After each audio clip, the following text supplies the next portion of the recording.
Assalamualaikum warahmatullahi wabarakatuh. Kami dari kelompok 5. Nama saya Muhammad Rifki Abdillah. Nama saya Nada Dene Febrianti. Prita Laura Salsabila. Saya Rangga Prabowo Gumilar. Saya Artilar Noto Diharjo. Saya Roderni Minaryanti. Kami di sini akan mempresentasikan materi tentang ukuran pemusatan data berkelompok, terutama modus. Modus data kelompok. Modus adalah nilai data yang paling sering muncul atau data yang mempunyai nilai frekuensi paling tinggi. Cara mencari nilai modus pada data tunggal sangat mudah. Hanya perlu mencari data dengan frekuensi paling banyak. Cara mencari nilai modus data kelompok tidak semudah mencari nilai modus pada data tunggal. Hal ini dikarenakan penyajian data kelompok yang disajikan dalam sebuah rentang kelas, sehingga nilai modus data kelompok tidak mudah untuk langsung didapatkan. Untuk mendapatkan nilai modus data kelompok dapat menggunakan sebuah rumus.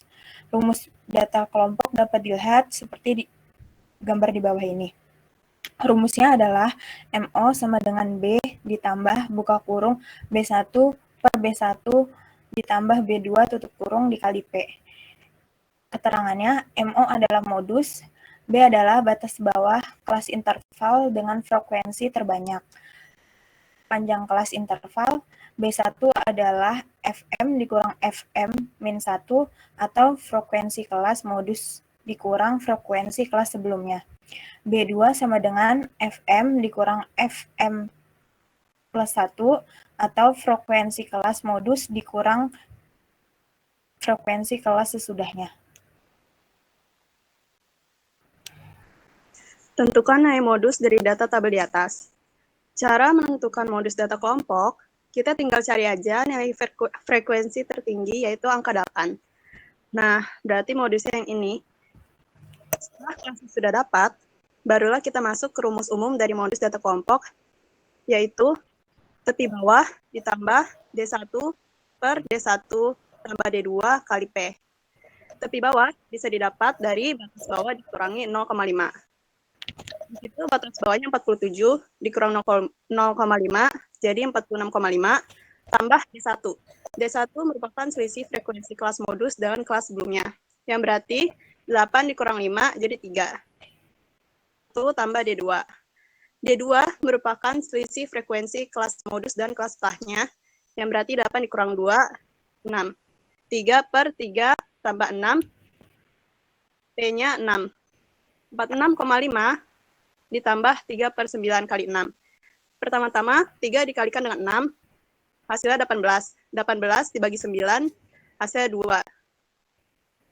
5 tambah 2, hasilnya. Jadi nilai modus data kelompok tabel tersebut adalah 48,5. Oke. Berikutnya adalah materi masuk ke histogram. Histogram adalah grafik batang yang menampilkan data. Di sini adalah ada contoh soal histogram yang menjanjikan data waktu tempuh peserta jalan sehat warga RT. Soalnya di sini tentukan modus waktu tempuh pada data di atas. Modus data yang terletak pada interval kelas 8. Tepi batas bawah kelas modus adalah 35,5.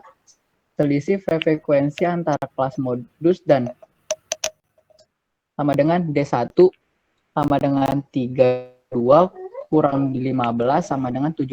Selisih frekuensi antara kelas modus dan kelas sesudahnya disebut D2 sama dengan kurang 20 sama dengan 12.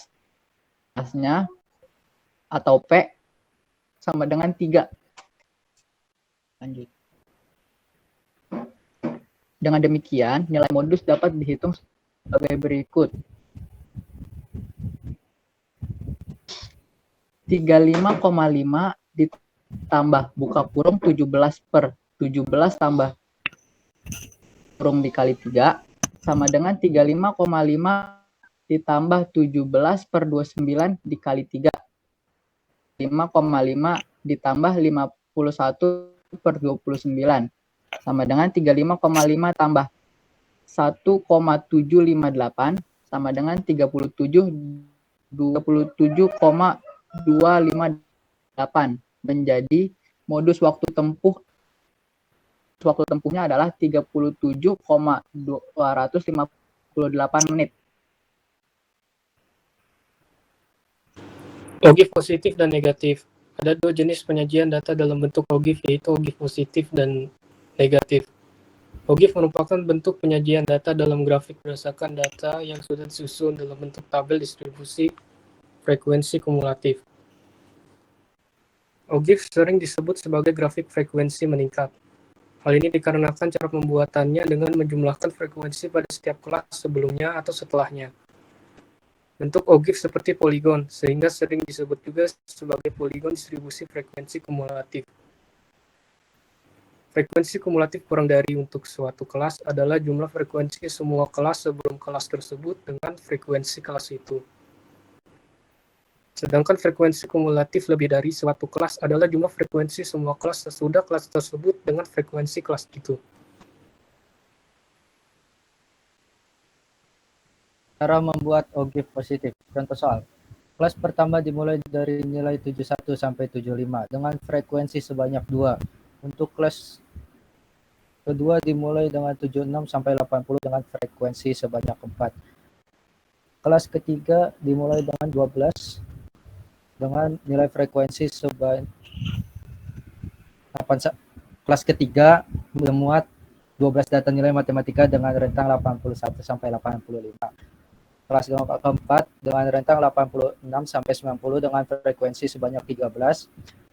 Untuk kelas kelima dari 91 sampai 95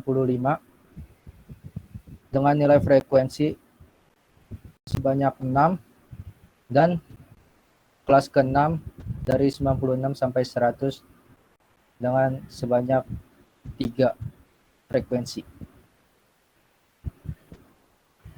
Langkah pertama untuk membuat OGIF positif adalah menentukan batas atas masing-masing kelas dan data frekuensi kumulatif kurang dari sesuai dengan data pada tabel kelompok yang diberikan sebelumnya. Peroleh dengan cara menambahkan nilai tertinggi pada kelas tersebut dengan 0,5. Misalnya pada tabel di samping. Pada kelas pertama, nilai tertingginya adalah 75. Batas atas untuk kelas pertama adalah 75 tambah 0,5 menjadi 75,5. Kumulatif kurang dari diperoleh dengan cara menjumlahkan frekuensi setiap kelas dengan semua frekuensi semua kelas di atasnya. Misalnya akan dicari nilai frekuensi kumulatif kurang dari untuk kelas dengan rentang 80 sampai 81.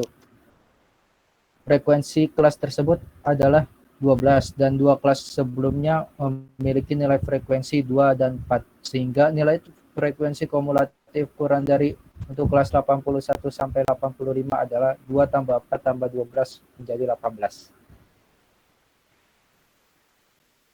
Data batas atas kelas dan frekuensi kumulatif kurang dari diberikan seperti tabel tersebut. Rentang 71 sampai 75. Batas atas kelas ditambah 0,5 menjadi 75,5. Frekuensi kumulatif kurang dari 75,5 adalah 2. 76 sampai 80. Batas atas kelas 80,5. Frekuensi kumulatif kurang dari 80,5 adalah 2 tambah 4 menjadi 6. Dan sampai ke kelas 6 rentang 96 sampai 100. Batas atas kelas 100,5. Frekuensi kumulatif kurang dari 100,5.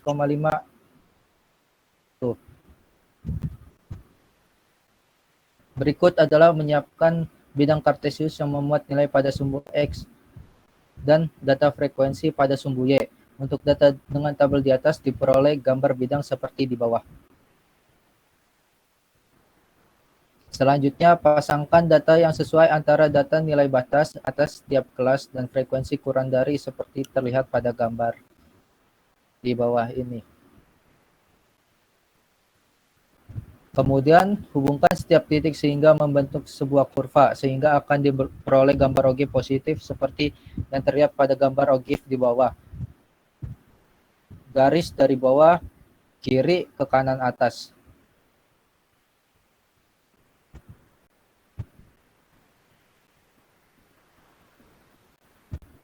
Membuat OGIF negatif. Langkah-langkah yang digunakan untuk membuat OGIF negatif hampir sama dengan cara membuat OGIF positif. Perbedaannya terletak pada data batas kelas dan frekuensi kumulatif yang digunakan. Pada OGIF positif, menggunakan batas atas kelas dan frekuensi kumulatif kurang dari. Sedangkan pada OGIF negatif menggunakan batas kelas dan frekuensi kumulatif lebih dari. Dari batas kelas dan frekuensi kumulatif lebih dari diberikan seperti tabel berikut. Dari kelas pertama, yaitu rentang 71 sampai 75, batas bawah kelasnya adalah 70,5. Frekuensi kumulatif lebih darinya adalah 40. Dari rentang 76 sampai 80, batas bawah kelasnya adalah 75,5. Frekuensi kumulatif lebih darinya adalah 38. Sampai dengan seterusnya yaitu kelas ke-6, yaitu rentang kelas dari rentangnya 96 sampai 100, batas bawah kelasnya yaitu 95,5. Frekuensi kumulatif lebih darinya adalah 3. Selanjutnya, dengan langkah sama dengan cara menggambar OGIF positif sebelumnya, yaitu menyesuaikan data antara batas bawah masing-masing kelas dan frekuensi kumulatif lebih dari. Akan diperoleh gambar OGIF negatif seperti gambar berikut ini. Kurang lebihnya mohon maaf, kami ucapkan terima kasih.